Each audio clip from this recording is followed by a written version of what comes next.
사랑과 은혜가 풍성하신 아버지 하나님 감사합니다. 오늘도 수요 말씀 예배를 통해서 주님 앞에 또 믿음으로 나왔습니다. 오늘 주시는 귀한 말씀이 우리에게 생명되게 도와주시고 또 우리의 삶을 살아갈 때 우리의 지침이 되게 도와주옵소서. 주님께서 늘 우리와 함께 하시고 주님의 뜻을 올바르게 이해하고 깨달아서 주님의 뜻대로 살아갈 수 있는 귀한 우리 생명나무 모든 성도들 한 명 한 명이 다 될 수 있게 역사하여 주옵소서. 오늘 드리신 이 모든 예배 주님 홀로 영광 받아 주옵소서. 예수님 이름으로 감사하며 기도합나이다. 아멘. 우리 찬송가 252장 찬송합니다.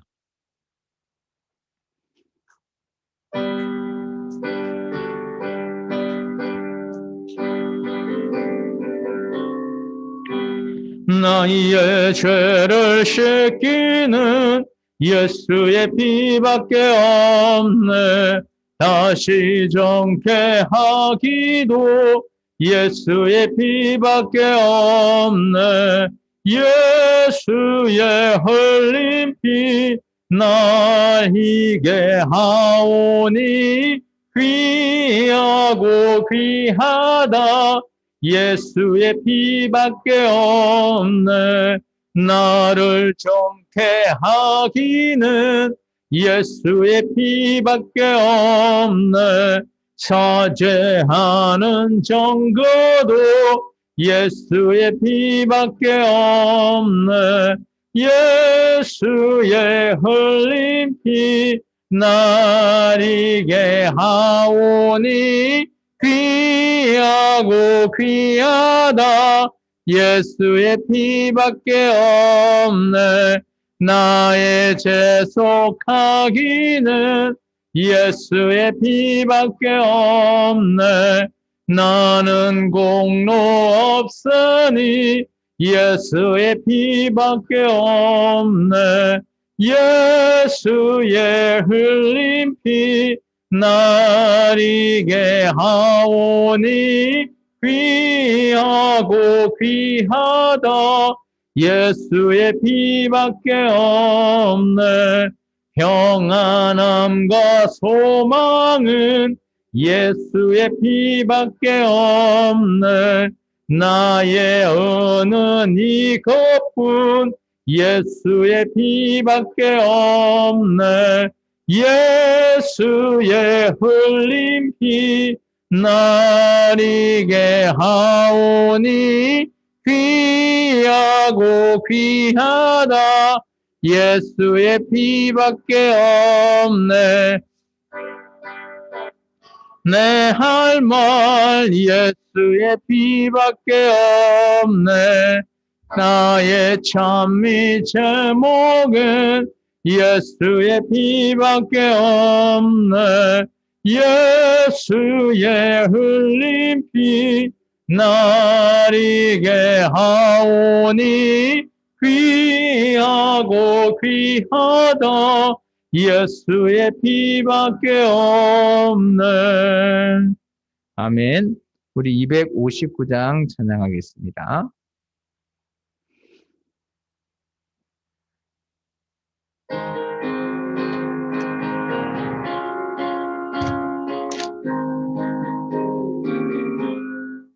예수 십자가에 흘린 피로써 그대는 씻기어 있는가.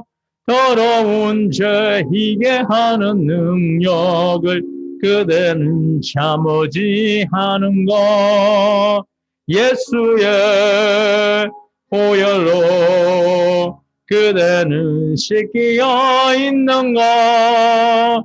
마음속에 여러 가지 죄악이 깨끗이 씻기어 있는가. 주 예수와 밤낮으로 늘 함께 그대는 행동을 하는가. 아무 때나 어디서나 그대는 십자가 붙들고 있는가. 예수의 보혈로 그대는 씻기어 있는가. 마음속에 여러 가지 죄악이 깨끗이 씻기어 있는가? 주님 예수 다시 올 때 그대는 영접할 예복이 있는가? 그대 몸은 거룩한 곳 천국에 들어갈 준비가 됐는가? 예수의 보혈로 그대는 씻기어 있는가? 마음속에 여러 가지 죄악이 깨끗이 씻기어 있는가? 모든 죄에 더러워진 예복을 주 앞에 지금 다 벗어서 샘물같이 솟아나는 보혈로 눈보다 더 희게 씻으라. 예수의 보혈로 그대는 씻기어 있는가? 마음속에 여러 가지 죄악이 깨끗이 씻기어 있는가?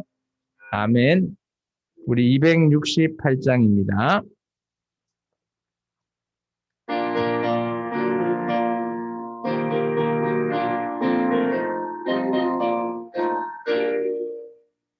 죄에서 자유를 얻게 함은 보혈의 능력, 주의 보혈, 시험을 이기고 승리하니 참 놀라운 능력이로다. 주의 보혈 능력이 또다. 주의 피 믿어. 주의 보혈 그 어린 양의 매우 귀중한 피로다. 육체의 정욕을 이길 힘은 보혈의 능력, 주의 보혈, 정결한 마음을 얻게 하니 참 놀라운 능력이로다. 주의 보혈 능력이 또다. 주의 피 믿어. 주의 보혈 그 어린 양의 매우 귀중한 피로다. 눈보다 더 희게 맑히는 것 보혈의 능력, 주의 보혈 부정한 모든 것 맑히시니 참 놀라운 능력이로다. 주의 보혈 능력이 또다. 주의 피 믿어. 주의 보혈 그 어린 양의 매우 귀중한 피로다. 구주의 복음을 전할 제목 보혈의 능력, 주의 보혈 날마다 나에게 찬송 주니 참 놀라운 능력이로다. 주의 보혈 능력이 또다. 주의 피 믿어. 주의 보혈 그 어린 양의 매우 귀중한 피로다. 아멘. 계속해서 우리 찬양 365장 찬송합니다.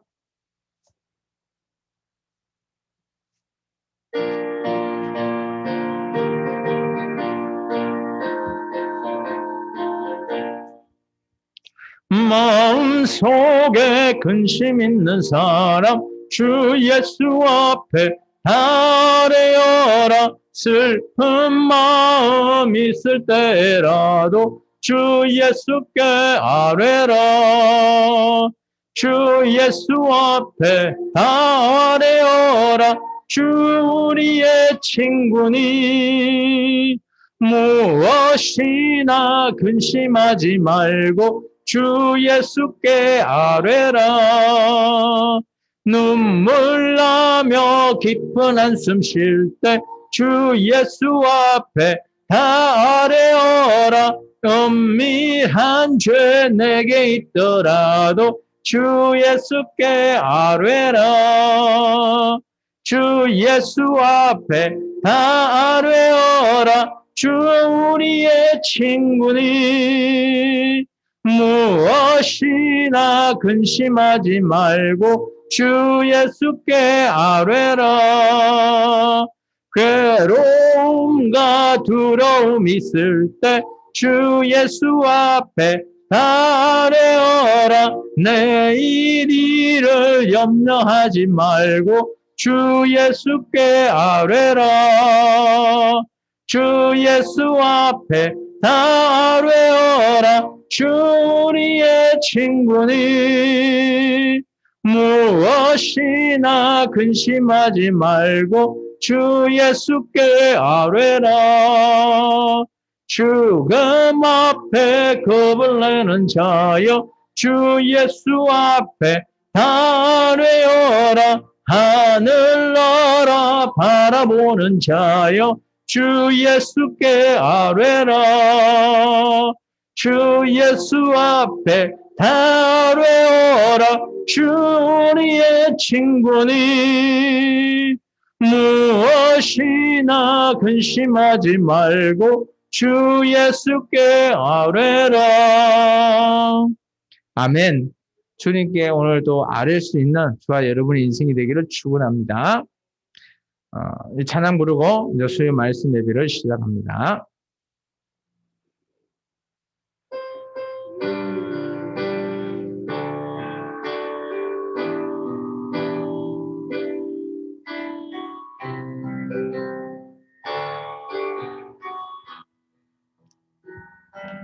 성령 하나님 나를 만지소서.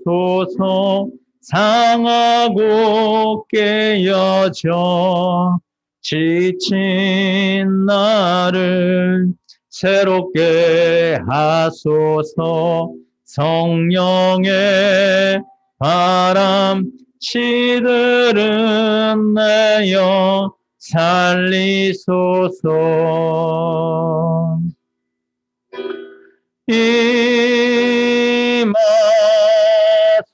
임하소서. 성령 하나님이시여 지금 이곳에 임하소서.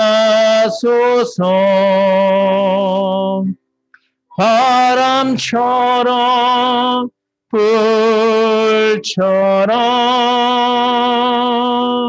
성령이여 임하소서. 성령 하나님 이 땅 고치소서.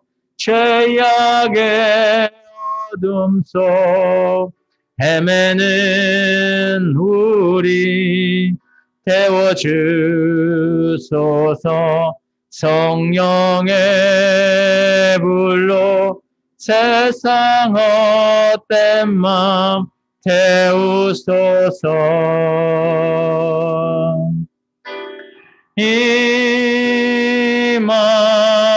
임하소서. 성령 하나님이시여 지금 이곳에 임하소서. 바람처럼 불처럼 성령이여 임하소서. 우리 기도합니다. 사랑해 주님 감사합니다. 오늘도 주님 앞에 귀한 믿음으로 또 주님 앞에 은혜의 자리 가운데 이렇게 나올 수 있음을 감사합니다. 한 주간에 우리의 삶과 이 모든 것들을 주님께 의탁하며 살아온 우리들의 모든 삶 가운데 주님을 최우선적으로 우리가 생각하고 주님의 그 뜻을 이루어 살아갈 수 있는 귀한 우리 생명나무 모든 성도들 아버지 삶이 되기를 원합니다. 주님 앞에 이렇게 나와 예배합니다. 주님 이 예배 속에서도 주님이 함께하여 주시고 우리에게 은혜와 믿음 가운데 우리에게 깨달을 수 있는 마음까지 허락하여 주옵소서. 예수님 이름으로 감사하며 기도합나이다. 아멘. 우리 384장 찬송합니다.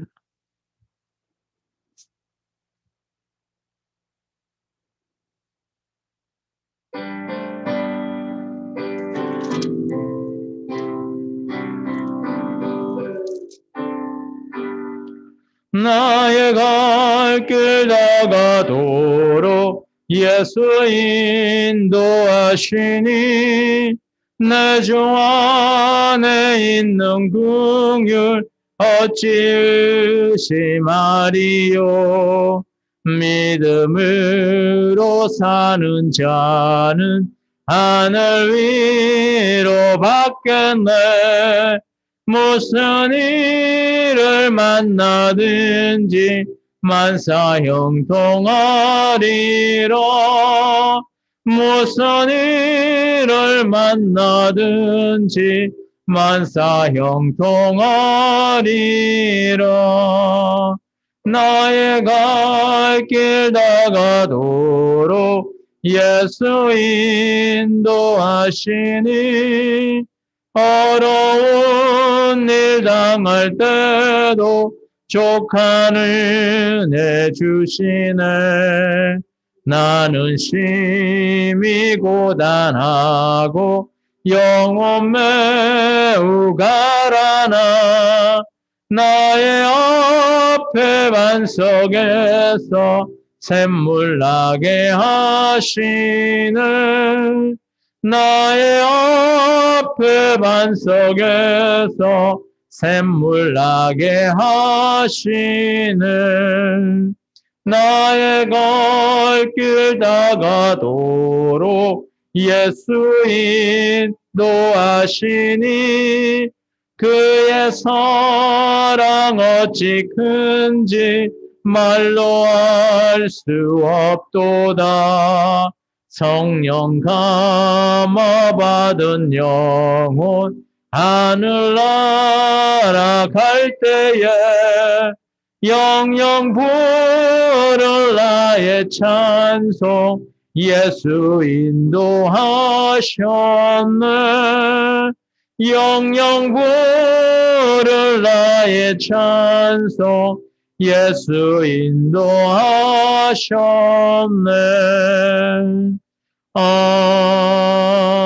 아멘. 다 같이 자리에서 일어나서 사도신경 하심으로 우리의 신앙을 고백하는 시간을 갖습니다. 나는 전능하신 아버지 하나님, 천지의 창조주를 믿습니다. 나는 그의 유일하신 아들, 우리 주 예수 그리스도를 믿습니다. 그는 성령으로 잉태되어 동정녀 마리아에게서 나시고 본디오 빌라도에게 고난을 받아 십자가에 못 박혀 죽으시고 장사된 지 사흘 만에 죽은 자 가운데서 다시 살아나셨으며 하늘에 오르시어 전능하신 아버지 하나님 우편에 앉아 계시다가 거기로부터 살아있는 자와 죽은 자를 심판하러 오십니다. 나는 성령을 믿으며 거룩한 공교회와 성도의 교제와 죄를 용서받는 것과 몸의 부활과 영생을 믿습니다. 아멘. 오늘 하나님의 말씀은 사도행전 2장 1절에서 4절의 말씀입니다. 사도행전 2장 1절에서 4절의 말씀 한 목소리로 같이 봉독합니다. 오순절 날이 이미 이르매 그들이 다 같이 한 곳에 모였더니 호련히 하늘로부터 급하고 강한 바람 소리가 있어 그들이 앉은 온 집에 가득하며 마치 불의 혀처럼 갈라지는 것들이 그들에게 보여 각 사람 위에 하나씩 임하여 있더니 그들이 다 성령의 충만함을 받고 성령이 말하게 하심을 따라 다른 언어들로 말하기를 시작하니라. 아멘. 네, 자리에 앉아주시기 바랍니다. 기도하겠습니다. 주님 감사합니다. 오늘도 귀한 말씀을 통해서 우리가 주님의 그 오순절 성령 강림 사건을 다시 돌이켜봅니다. 오늘도 이 시간 정말 주님이 성령 충만함으로 또 함께하여 주옵소서. 예수님 이름으로 감사하며 기도합나이다. 아멘. 우리 인사합니다. 주님 이름으로 사랑하고 축복합니다. 앞사람, 옆사람, 뒷사람과 인사합니다. 네, 반갑습니다. 오늘은 예수님께서 부활하시고 성천 이후에 제자들에게 어때요? 너희가 성령의 세례를 받아 준비를 해라라고 합니다. 그리고 내가 또 다른 보혜사를 너에게 보내겠다. 그래서 오늘 마가의 다락방에 오늘 120명 가량 그들이 모여서 기도하기를 힘썼다라는 말씀이 지난주 말씀이었습니다. 근데 오늘 그 시대가 이름에 오늘 성령님께서 오순절, 이게 지금 예수님께서 어때요? 6월절을 통해서 죽으셨잖아요. 이게 그 기간부터 해서 오순절까지 정말 디아스포라 유대인들이나 많은 사람들이 그리고 예수님의 죽음을 목격을 했단 말입니다. 근데 그 중에서 제자와 및 제자를 추종하는 제자와 그 예수님을 추종하는 세력들이 오늘 어때요? 예수님의 그 말씀을 받들어서 오늘 오순절까지 기도하고 있었어요. 모여서 기도하고 마가의 다락방이라고 하는 장소에서 기도하고 있을 때 오늘 그때가 오늘 2장 1절의 말씀처럼 오순절 날이 되었을 때 오늘 어때요? 성령님께서 그들에게 이런 모습으로 접근했습니다. 2절과 3절이 있죠. 하늘부터 급하고 강한 바람 소리가 있었어요. 그리고 그 온 집안 가득하게 마치 불의 혀처럼 갈라지는 것. 이게 불은 아니고요. 불의 혀처럼 갈라지는 것들이 오늘 그들 위에 임했다는 거예요. 그것이 바로 성령님이 임한 그들의 어때요? 정은이라는 거죠. 정은. 성령님이 이렇게 임한 것 같다. 그리고 나서 오늘 성령님의 충만함을 받고 나서 그들은 뭐라고 했어요? 언어를 말하는데 우리 같으면 한국어, 지금 저희는 한국어를 쓰잖아요. 근데 성령님이 충분히 임하고 났을 때 어떤 사람은 영어를 쓰고요. 어떤 사람은 스페인어를 쓰고 어떤 사람은 아프리카 언어, 이런 언어들을 사용한다는 거예요. 여기서 말하는 언어는 이 당시 14개 지역의 언어예요. 우리가 좀 고려해 봐야 될 게 뭔가 하면 이 당시 14개 언어가 좀 더 뒤에 10절에 되면 나오는데 이는 뭔가 하면 로마의 압제하에 있는 로마의 통치하에 있는 이전의 각 나라였어요. 이게 쉽게 말하면 이 예루살렘도 이 이스라엘 민족도 로마의 통치하에 있잖아요. 그래서 본디오 빌라도라고 하는 총독이 파견이 된 거예요. 이 수리아 지역에. 그렇기 때문에 그런 각 지역의 언어들이 다 다른 이전에는 각 나라의 독립으로 있었는데 로마가 다 점령을 하다 보니까 어때요? 그들의 각 언어 이제 하나의 나라로 통합되고 대신 그들은 속국으로 다 있는 거죠. 실제적으로. 그러다 보니까 이전에 그들이 썼던 언어들을 가지고 있는 겁니다. 사람들은 변하지가 않으니까 언어를 사용했기 때문에. 그래서 그 언어들을 가지고 있는데 놀라운 거는 오늘 이 오순절 그 성령 강림이 임했던 그 대상자들이 어떻게 보면 제자들이나 예수님과 함께했던 여인들, 기타 한 120명 정도 됐는데 이 사람들은 대부분 유대인으로 보통 추정하고 있습니다. 근데 이런 사람들이 오늘 놀랍게 자기들이 배우지도 않은 언어를 얘기하는 거예요. 그런 언어를 보면 이런 겁니다. 이제 우리가 이전에 성령님이 이거를 제가 설명하고 가기로 했죠. 성령님이 오늘 이들에게 임했다라는 거죠. 이게 성령 강림입니다. 이 성령 강림은 오늘 이렇게 오순절처럼 단에 이례적인 사건이에요. 이게 이 성령 강림은 사도행전에 꼭 3번 나옵니다. 오늘 이 2절에 예루살렘에 있는 성령 강림, 그리고 10절에 10장에 가보면 어때요? 고넬로 집에서 또 이방인에게 임한 성령님, 그리고 나중에 19장에 가면 에베소 교회에 이 성령이 강림하는 부분을 우리가 목격할 수 있습니다. 그래서 오늘 예수님께서 성령 세례라고 했던 그 강림 사건, 그래서 오늘 저와 여러분도 마찬가지 성령님의 물세례를 우리가 물론 받았지만 우리가 예수님을 온전히 우리의 주님으로 믿고 의지하였기 때문에 우리 또한 성령님의 세례, 성령 세례를 받았다라고 우리는 믿고 있는 거죠. 그래서 우리는 우리의 제3, 예수님에 의해서 제3을 받았고 우리가 다시 거듭났다라고 우리는 생각해요. 그래서 우리는 이미 중생을 지났다라는 거죠. 중생을 지난 사람은 성령님의 세례를 우리는 다 받고 있고 우리 안에 성령님을 우리가 모시고 있다라고 우리는 생각하고 있습니다. 그래서 그것이 성령님의 강림, 단회적인 사건이에요. 그래서 우리가 예수님을 최초로 섬기고 믿고 나서 그 이후에 어때요? 우리가 예수님을 우리의 주님으로 모시면서 우리가 입으로 고백하잖아요. 우리의 제사함을. 우리가 죄인이라는 것을 얘기하게 되고 그렇게 되면서 또 다른 보혜사인 성령님이 우리에게 임한다는 사실을 우리가 믿었기 때문에 이런 성령님이 단회적으로 우리에게 어때요? 이례적으로 우리에게 임하신다라는 겁니다. 그런데 이 성령님은 어때요? 우리에게 계속해서 이렇게 임하는 게 아니라 한번 임하시면 지속하신다라는 거예요. 성령님의 그것을 임재라고 합니다. 그래서 이제 요한복음 14장에는 너에게 또 다른 보혜사를 주겠다. 그분이 바로 성령님이거든요. 그게 지금 저와 여러분 안에 같이 임재하고 계시는 분입니다. 그래서 우리는 성령님이 임재하고 계시기 때문에 우리는 성령의 충만함을 계속 유지해야 된다는 거예요. 그래서 오늘 교회의 삶은 사도행전 12장이나 갈라디아서 5장 16절 보면 오늘 우리가 교회가 앞으로 우리가 나아가야 될 교회의 삶, 교회가 어떤 식으로 나가야 되냐라는 것들을 우리가 볼 수 있습니다. 그게 사도행전 13장의 말씀이거든요. 사도행전 13장 2절의 말씀을 보면 여기 보면 어때요? 이게 13장이 안디옥 교회에서 바나바와 바울을 그죠? 이제 첫 선교지로 내보내는 그런 교회예요. 그럴 때 이 안디옥 교회가 13장에 보면 어떻게 했는가 하면 성령님이 그들에게 주를 섬겨 금식할 때 성령님이 어떻게 했는가 하면 내가 불러 시키신 이를 위하여 바나바와 사울을 따로 세우라고 성령님이 말하셨다라는 거예요. 그래서 그들을 선교, 제1차 선교 여행을 가기 전에 성령님이 안디옥 교회에서 그들을 세워서 교회의 첫 삶을 얘기하는 겁니다.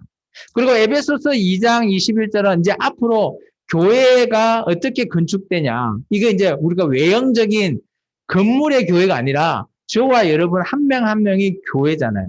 이 교회의 건축이라는 거죠. 이게 앞으로 우리가 어때요? 더 많은 복음을 통해서 교회가 나아가는 그런 길을 얘기하는 거예요. 그래서 성령님이 우리에게 임하고 있기 때문에 우리가 중생이나 거듭남은 이미 받았다라는 거예요. 그러면 우리는 어떻게 살아가 있냐? 앞으로 우리는 성화의 삶을 살 때 우리가 그러면 목적이 있는 거예요. 앞으로 교회가 어떤 식으로 나아갈지, 어떻게 도울지 그런 삶을 성령의 임재라고 보시면 됩니다. 그래서 사도행전은 첫 시작은 이 오순절 성령 강림으로 시작하지만 그 끝은 어때요? 우리가 앞으로 나아가야 할 교회의 모습을 가리키고 있다라는 겁니다. 그래서 계속해서 보면 그때 이제 성령님이 임했을 그때에 경건한 유대인들이 천하 각국으로부터 왔죠. 이게 디아스포라 유대인입니다. 그들이 예루살렘에 왜 머무르냐? 유월절을 지키기 위해서 머물렀다라는 거예요. 잘 아는 사실이죠.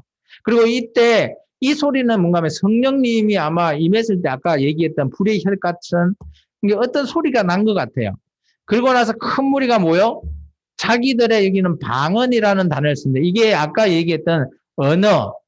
그래서 외국어라고 이 성경의 원어는 외국어로 되어 있습니다. 우리가 방언하면 교회의 방언 뭐 이런 것들이 조금 약간의 문제가 있을 수도 있나 아니냐라고 얘기하죠. 여기서 말하는 방언은 좀 더 뒤로 가보면 우리가 한 19절부터 10절에 나오는 각 지역의 언어를 얘기하는 겁니다. 그런데 그 방언을 누가 말하는가 하면 모여있는 120명이 제자들이 말하는 거예요. 그 중에서 특히 이제 제자들이 그 방언을 얘기하는 겁니다. 그래서 그들이 듣는 이 많은 유대인들이 어때요? 놀랐다라는 거죠. 그리고 보라, 이 말을 하는 사람들이 다 누구다? 갈릴리 사람이라면 어때요? 예수님의 제자죠. 이게 대표성이에요. 다 갈릴리 사람이 아니라 예수님의 그 제자들 중에 제자들이 다 갈릴리 사람은 아닙니다. 대표적인 베드로, 요한 이런 사람들이 다 갈릴리에서 어부를 했기 때문에 그들은 그렇게 부르지는 거죠. 제자의 대표성. 그래서 그들에게 갈릴리 사람이 어떤 외국어를 할 수 있냐 놀랍다라는 거죠. 그래서 우리가 각 사람이 난 곳에 방언을 듣게 되는 어찌 됨이냐 이게 외국어예요. 외국어. 이게 왜냐면 외국어를 우리가 지금 영어를 한다면 그 영어를 우리가 들었기 때문에 저거는 영어야 라고 우리가 말할 수 있잖아요. 근데 우리가 교회에서 말하는 이제 고린도 교회의 방언처럼 알 수 없는 말을 했을 때 그것을 들었을 때 알아먹는다면 그게 그저 방언이라고 하지만 알아먹지 않으면 과연 그건 무슨 언어냐. 이제 그런 것에 문제가 있죠. 근데 오순절 이 성령 강림은 어때요? 이 많은 사람들이 제자들이 했던 그 언어를 방언을 알아먹었다라는 거예요. 그래서 오늘 그 알아먹었던 언어를 살펴보니까 이런 거예요. 바데인이나 메데인, 엘라민, 또 메소포타미아, 유대, 갑바도기아, 본도와 아시아. 여기 아시아는 터키 지역이죠. 에베소에 있는데 브루기아와 밤빌리아, 애굽, 이집트죠. 그리고 구레네, 아프리카에 있는 구레네, 가까운 리비아 등 여러 지방에 사는 사람들과 로마에서부터 온 나그네 된 게 로마의 언어, 이탈리아어죠. 지금 말하면. 그 이탈리아 온 그런 사람들도 이 유대인들이 하는 이 언어를 들어보니까 각자 지방의 언어를 하는 거예요. 그러면 이 사람들은 디아스포라 유대인이기 때문에 그 지역에 살아있었기 때문에 이 언어를 들으면 알아먹는다라는 거예요. 이해가 가시죠? 그게 오늘날 방언이라는 거죠. 여기서 말하는 오순절 성령의 강림의 방언은. 그러니까 유대교에 있는 사람은 물론 뭐 외국어가 뛰어난 사람은 했을 수도 있겠지만 그런데 이때는 특별히 한 번 이런 표적과 같은 사건이 일어난다는 겁니다. 그래서 그레데인이나 아라비아인들이 다 우리가 다 각 언어로 하나님의 큰 일을 말했대요. 하나님의 큰 일이 뭘까요? 그게 조금 있다가 베드로가 그 많은 3,000명이 넘는 사람 앞에 베드로가 설교합니다. 하나님의 큰 일에 대해서. 그것을 말하는 것을 듣는다라는 거죠. 그러니까 쉽게 말하면, 뭐, 외국어를 하는 사람이 제가 한국어를 했을 때 그 사람들이 외국어로 들려서 알아먹는 건지 아니면 제가 아예 외국어 영어를 해서 그 사람이 영어를 알아먹는지는 알 수 없어요. 정확하게는 알 수 없는데 어쨌든 간에 영어를 쓰는 사람이 제가 한국어를 썼을 때 그 사람은 영어로 알아먹는다는 거예요. 쉽게 말하면 통역이 되어서 제가 하는 얘기를 이 얘기가 이 얘기구나라고 이해를 했다라는 거예요. 그렇게 이 오순절 성령 강림 사건을 여러분은 생각하셔야 돼요. 그래서 그 많은 사람들이 이렇게 조롱한답니다. 새술에 취했다.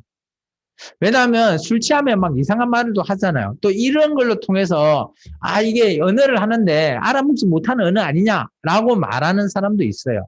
근데 여기서 오순절 성령 강림과 나중에 고넬로의 집 그리고 에베소의 그 성령님이 임했을 때 그때의 방언은 아마 언어로 보통 기록되어 있는 것으로 보여집니다. 근데 이제 베드로가 그래서 많은 사람들 앞에 이제 설교를 합니다. 좀 길게 14절부터. 아까 하나님의 큰 일에 대해서 얘기하잖아요. 근데 베드로는 처음에 이제 뭐부터 시작하는가 하면 이때까지 있었던 역사에 대해서 얘기를 하는데 구약에 있는 선지자의 글을 두 개를 가지고 와서 얘기합니다. 요엘 선지자의 글과 그리고 다윗이 기록했던 시편의 2편 정도를 가지고 와서 어때요? 그들은 유대인이기 때문에 요엘 구약 성경에 대해서 그래도 들으면 익히 그들에게 익숙하다라는 거예요. 그것을 통해서 하나님의 큰 일을 말하는 겁니다. 오늘 베드로가 이렇게 얘기하죠. 열두 사도와 함께 서서 소리 높여 이르되 유대인들이나 예루살렘에 사는 모든 사람들아. 이게 아마 이때는 마가의 다락방에서 성령이 임하고 언어가 이렇게 막 하고 나서 그들이 아마 그 앞에 큰 광장이나 이런 데 나가서 아마 크게 설교를 한 것 같아요. 아니면 이럴 수도 있어요. 이 당시 예루살렘에는 헤롯 성전이 있는데 그 헤롯 성전 들어가기 전에 보면 실로암 우리가 잘 아는 실로암 물가 이런 것으로 만들어 놓은 그 큰 곳이 있는가 봐요. 광장 같은 거. 그런 곳에서 아마 베드로가 설교를 한 것 같아요.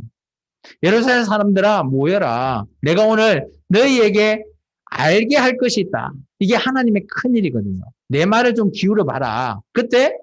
그때가 한 3시 정도 돼요. 여기 시간은 로마의 시간이에요. 그래서 지금 우리의 시간과 똑같아요. 낮 3시. 3시에 너희 생각과 같이 이 사람들이 취한 것이 아니라 이게 제자들이 얘기하는 건 술 취한 거 아니다. 라고 얘기하고요. 이때 이제 선지자 요엘을 통해서 말을 하고 있습니다. 요엘이 어떤 얘기를 했나? 요엘 선지자가 구약에는 어떤 얘기가 있는가 하면 메뚜기를 보내서 하나님께서 이스라엘 민족을 힘들게 했대요. 왜냐? 그렇게 힘들게 하면 이스라엘 민족이 하나님한테 돌아갈 것 같아. 회개할 수 있을 것 같다고 생각한 것 같아요. 그래서 요엘 선지자의 메시지는 회개라는 겁니다. 그리고 하나님께 돌아가자라는 메시지예요. 그것을 지금 베드로가 이 요엘 선지자의 말씀을 가지고 이스라엘 지금 오순절 성령 강림에 많이 온 디아스포라 유대인 앞에서 설교를 하고 있습니다. 이제 이게 요엘 선지자 말씀이거든요. 하나님의 말씀하시기를 말세에 내가 내 영을 모든 육체에 부어주리니 너희의 자녀들은 예언할 것이요 너희의 젊은이들은 환상을 보고 너희의 늙은이들은 꿈을 꾸리라. 그때에 내가 내 영을 내 남종과 여종들에게 부어주리니 그들이 예언할 것이라. 이제 영을 통해서 이게 오순절 성령님의 강림을 요엘서의 이 말씀을 통해서 예언하는 것. 그리고 이들이 새술에 취한 것처럼 언어를 하는 것처럼 그런 형태의 내용을 그들에게 말하는 거예요. 또 내가 위로 하늘에서 기사를 아래로 땅에서는 징조를 베풀리라. 그게 뭔가 하면 그들에게는 이제 이 당시에는 뭔가 하면 피와 불과 연기인데 이거는 메뚜기의 재앙으로 말미암아 그 땅이 피폐해졌다라는 것을 얘기하는 거고요. 베드로가 지금 그들에게 하고자 하는 것은 뭔가 하면 오순절에 성령님이 임했기 때문에 우리들이 지금 새술에 취한 것 같이 너희가 생각할지 모르겠지만 그거 아니다라는 것을 얘기하는 겁니다. 그리고 주의 크고 영화로운 날이죠. 이게 참 중요한 날입니다. 줄을 꺼놓으시면 좋아요. 주의 크고 영화로운 날이 어떤 날이나 구원의 날이거든요. 그 날에 이르기 전에 해가 변하여 어두워지고 달이 변하여 피가 되리라. 그러니까 이 구원의 날 전에는 이렇게 너희 앞에 이런 것을 통해서 너희가 하나님께 돌아와라. 회개를 촉구하는 말입니다. 누구든지 주의 이름을 부르는 자는 구원을 받으리라. 여기서 주의 이름은 우리가 생각하기에는 누구예요? 예수님이죠. 근데 요엘 선지자가 말하는 주의 이름은 누굽니까? 여호와 하나님이에요. 그리고 베드로가 말하는 주의 이름은 누굽니까? 바로 예수 그리스도를 말하고 있는 거예요. 그래서 디아스포라 유대인들이 요엘서의 말씀을 듣고 우리가 회개해야 된다. 왜 회개해야 되냐? 여기서 주의 이름 예수님 대해서 왜 해야 되냐? 잘 생각해 보시면 예수님을 누가 죽였어요? 유대인들이 죽인 거거든요. 그래서 오늘 예수님께서도 베드로가 이렇게 얘기합니다. 이스라엘 사람들아, 이 말을 들으라. 이게 좀 이따 주의 이름에 대한 사람, 예수님을 소개하는 겁니다. 너희도 아는 바와 같이 하나님께서 나사렛 예수를 어때요? 큰 권능과 기사와 표적을 보였잖아요. 병도 고치고 기적도 일어나고 그랬는데 너희 앞에서 이제 예수님을 내가 증언하겠는데 그가 하나님께서 정하신 뜻과 미리 아신 대로 내준 바 되었거늘 너희가 법 없는 자들의 손을 빌려 못 박아 죽였다. 이게 십자가에 너희가 예수님을 죽이지 않았냐라고 베드로가 얘기하는 거예요. 하나님께서는 그를 사망의 고통에서 풀어 살리셨대요. 그 십자가가. 그가 사망에 매여 있을 수 없다라는 거예요. 이게 뭔 말이죠? 이게 하나님의 큰 일이거든요. 이게 바로 부활입니다. 다윗이 이 부활에 대해서 다윗의 시편을 가지고 와서 얘기하고 있습니다. 25절부터는 다윗이 그를 가리켜 이르되 내가 항상 내 앞에 계신 주를 배웠으며 나로 요동하지 않게 하기 위하여 그가 내 우편에 계시도다. 하나님 우편에 계시는 분이 누구예요? 예수님이죠. 다윗의 시편에서 하나님의 우편에 계신 그분을 다윗 때 아마 본 것 같아요. 놀랍지 않습니까? 그러므로 내 마음이 기뻐하였고 내 혀도 즐거워하여서 육체도 희망에 그했대요. 이게 다윗은 자기는 힘들고 어려웠지만 하나님과 하나님의 우편에 계신 예수님을 다윗이 봤다라는 거죠. 이는 내 영혼을 엄부에 버리지 아니하시며. 그래서 하나님께서 나를, 여기서는 이제 지옥을 엄부라고 얘기하잖아요. 엄부에 버리지 않으실 것이다. 주의 거룩한 자로 썩음을 당하지 않게 하실 것이로다. 이게 뭐예요? 부활이에요, 부활. 이게 다윗의 시편을 통해서 예수님을 베드로가 증거하는 겁니다. 주께서 생명의 길을 내게 보이셨으므로 주 앞에 내게 기쁨을 충만하게 하시리로다 라고 다윗의 시편을 얘기하고 있습니다. 이게 이제 부활에 대한 건데요. 이 25절에서 28절, 이게 옆에 28절 밑에 한번 써놓으세요. 시편 16편 8절에서 11절의 말씀이에요. 그래서 이것은 다윗이 예수님의 그 부활 사건을 얘기하고 있습니다. 그리고 베드로가 계속해서 하나 더 다윗의 말을 가지고 와서 하나 더 얘기합니다. 형제들아, 내가 조상 다윗에 대하여 담대히 말할 수 있다. 다윗이 죽어 장사되고 그 묘는 오늘까지 우리 중에 있다. 다윗은 당연히 사람이니까 죽었잖아요. 그죠? 그런데 그는 선지자라 하나님이 이미 맹세하사 그 자손 중에 한 사람을 구이 않게 하려. 그러니까 다윗의 후손 중에 어때요? 하나님께서 한 명을 택하신대요. 미리 본 거로 그 사람이 누구다? 그리스도. 그리스도의 부활을 말하되 그가 엄부의 버림이 되지 않고 그의 육신이 썩임을 당하지 아니했다. 이 예수님의 부활로 말미암아 다윗의 후손이 그리스도가 나신다라는 걸 얘기한 거죠. 이 예수를 누가요? 하나님이 살렸대요. 그것을 누가 증언한다? 우리가, 베드로뿐만 아니라 여러 그 예수님을 목격한 우리가 증언할 것이다. 그러면서 이 예수님은 지금 어디 계신다? 하나님의 오른편에 예수를 높이시며 그 오른손으로 예수님을 높이시고 그가 약속하신 성령을 아버지께 받아서 너희가 보고 듣는 이것을 부어주셨다. 이게 어떻게 보면 요한복음에 예수님께서 너희에게 또 다른 보혜사를 준다라는 말로 베드로가 이렇게 설명한 거예요. 성령님을 너희에게 준다. 주셨다. 그게 오순절날 지금 우리에게 오신 성령님이다라는 걸 얘기합니다. 다윗은 하늘에 올라가지 못했죠. 죽었으니까. 그 친히 말하기를 주께서 내 주에게 말씀하시기를 내가 내 원수로 내 발등산이 되게 하기까지 너는 내 우편에 앉아 있으라 하셨다. 이 사람 누구예요? 예수님. 그런 적 이스라엘의 온 집은 확실히 알지니 너희가 십자가에 못 박은 이 예수를 뭐예요? 하나님이 주와 그리스도가 되게 하셨다라는 거예요. 이게 베드로의 설교는 뭐예요? 요엘 선지자를 통해서 너희가 회개해야 된다. 왜? 너희가 예수님을 십자가에 죽이지 않았나. 그런데 그 예수님을 알고 보니까 다윗의 시편에 보니까 그 사람은 하나님이 말한 주님이시고 그리스도라는 것을 얘기하고 있는 겁니다. 그게 하나님의 큰 일이죠. 그들이 이 말을 듣고 어때요? 마음이 찔렸대요. 이 사람은 누구예요? 디아스포라 유대인. 광장에 모여있던 그 사람들이 마음에 찔려서 베드로와 다른 사람한테 이렇게 얘기합니다. 형제들아, 우리가 어찌할꼬. 이게 우리가 예수님을 증거하면 그 증거받은 사람은 이런 반응이 나와야 돼요. 우리가 어찌할꼬? 어떻게 해야 됩니까? 라고 물어봤을 때 베드로가 이렇게 얘기합니다. 너희는 회개하라. 그리고 각각 예수 그리스도의 이름으로 뭘 해라? 세례를 받아라. 그리고 제사함을 받아라는 거예요. 이게 오늘날 교회에게 그대로 유지되어 있는 거죠. 그리고 그런 세례와 제사함을 받으면 어때요?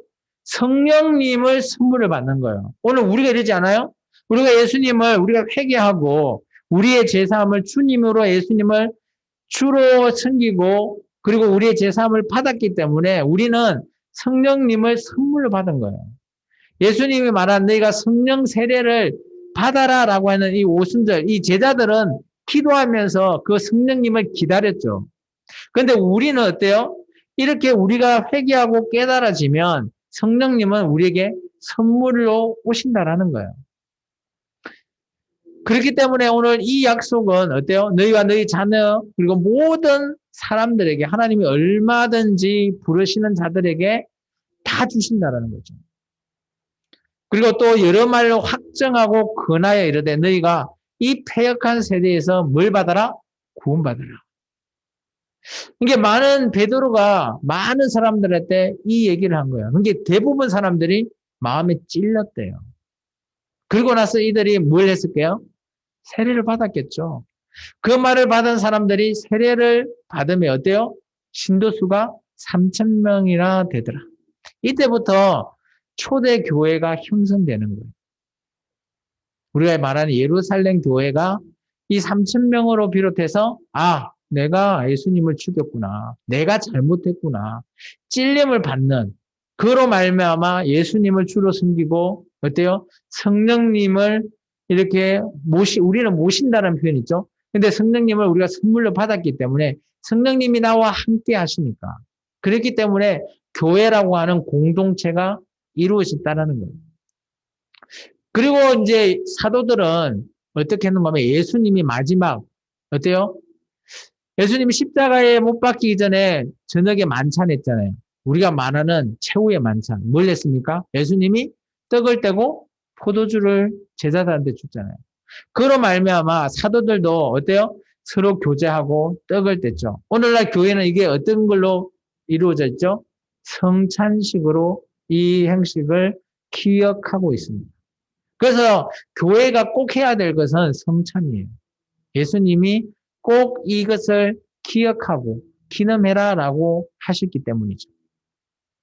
그래서 사람마다 두려워하는데 사도들로 말미암아 기사와 표적까지도 일어났답니다. 그리고 나서 믿는 사람이 다 함께해서 모든 물건을 서로 통용한대요. 44절부터 47절까지는 이 당시 예루살렘에 있는 특성을 좀 알고 계셔야 돼요. 이 당시에 예루살렘에서 예수를 믿는다면 이들이 원래 믿는 종교가 유대교예요. 유대교에서 내가 예수를 믿겠소 라고 하면 출교를 하거든요. 그러면 우리는 내가 불교를 믿다가 나는 이제 내일부터 기독교 가야지 라고 하면 어때요? 출교할 때 우리는 아무 제재를 받지 않아요. 물론 불교 그쪽에서 한번 이렇게 다시 회유를 하거나 하겠지만 나한테는 아무 피해가 별로 없을 거예요. 그런데 이 당시 유대교가 예수님을 믿는다라고 하면 어때요? 그런데 어떻게 보면 심한 사람들은 어때요? 집안의 모든 것들도 빼앗기고요. 또 어떤 사람은 이 출교 의식 중에 하나가 40에 마이너스 하나 다만 매를 맞는데요. 그 대표가 바울이에요. 이게 출교 의식을 하면 매를 맞는데요. 이제 그런 형태가 있어요. 그러다 보니까 이런 사람들이 어때요? 좀 생활이나 이런 거 하기가 쉽지가 않아요. 그리고 예루살렘이라고 하는 곳이 정치와 경제가 종교가 하나로 이루어져요. 쉽게 말하면 뭔가 하면 내가 유대교가 아니면 일을 할 수가 없어요. 일할 곳이 없다라는 거예요. 그래서 이 사람들은 어떨까요? 이 디아스포라 유대인 같은 경우는 처음에는 그 외국에 있다가 한번 이렇게 돈을 좀 많이 가지고 왔지만 오순절 정도 가면 50일 정도 지나면 자기가 가진 경비가 아마 많이 없을 거예요. 돌아갈 차비 정도? 그런데 이제 예수님을 믿어버리니까 어때요? 눌러 앉아야 되죠. 그러면 이들이 먹고 마시고 할 수 있는 것들이 별로 없는 거예요. 그런데 그래서 초대교회가 이 문제를 해결하기 위해서 이제 물건을 서로 통용한다는 거예요. 그리고 디아스포라 유대인뿐만 아니라 이 당시 예루살렘에 집을 가지고 있는 사람도 있을 거 아니에요. 그러니까 이런 사람들이 자기 집을 팔거나 해서 하나로 모이기를 힘쓰고 기도하기를 힘썼다라는 내용을 우리가 좀 알고 이 말씀은 좀 읽으셔야 돼요. 그래서 믿는 사람들이 3천 명이나 되잖아요. 그렇기 때문에 모든 사람들이 같이 쓰려면 통용하기 위해서는 많은 것들이 좀 필요하잖아요. 그렇기 때문에 재산과 소유를 팔아서 필요에 따라서 나눠주는 겁니다. 사도들이. 그리고 날마다 근데 이렇게 마음이 어때요? 성령님이 막 이렇게 임재하고 성령님이 함께 하시고 또 사도들이 막 이런 얘기를 듣다 보니까 이들의 마음이 너무 좋은 거예요. 기쁜 거예요. 그렇기 때문에 또 성전에 모이기를 힘쓰고 집에서 떡을 떼며 기쁨과 순진한 마음으로 음식을 먹는데요. 그리고 하나님을 찬미하고 온 백성에게 칭송받으니 주께서 구원받는 사람이 날마다 더하시게 한다는 거예요. 어떻게 보면 이 말씀만 딱 떼고 교회에 적용하면 어떻게 해야 될까요? 여러분은 매일매일 교회에 나오셔가지고 기도에 힘쓰고요. 또 모여서 찬송해야 되고요.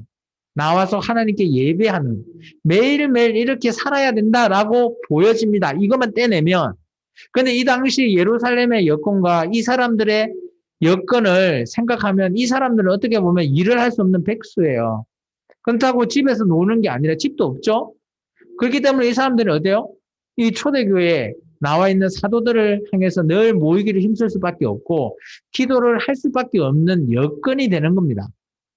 그래서 오늘날 교회가 이대로 행하자 올바르지는 않다라고 봐요. 그렇다고 이대로 하는 거는 좋은 내용이긴 한데 너무 이쪽에 힘쓰다 보면 일을 하거나 이런 데가 너무 힘들 수 있는 거죠.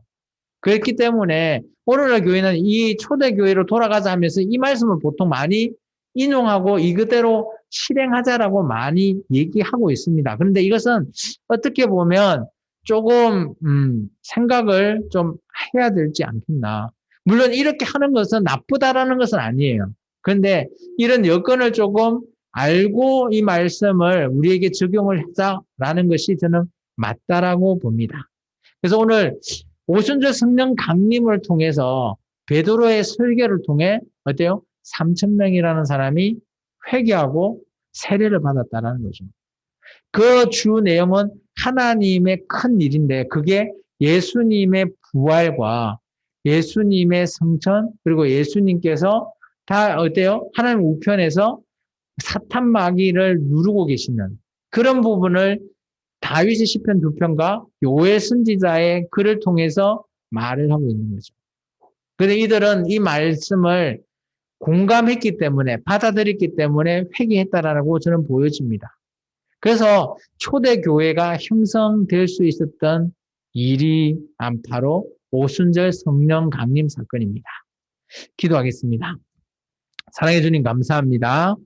오늘도 주님 앞에 나와서 귀한 말씀 함께 하게 도와주옵소서.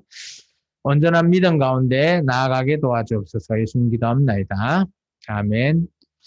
이거 제가 얘기 안 했네요. 이거는 제가 좀 전에 얘기했던 그대로, 되는 내용입니다.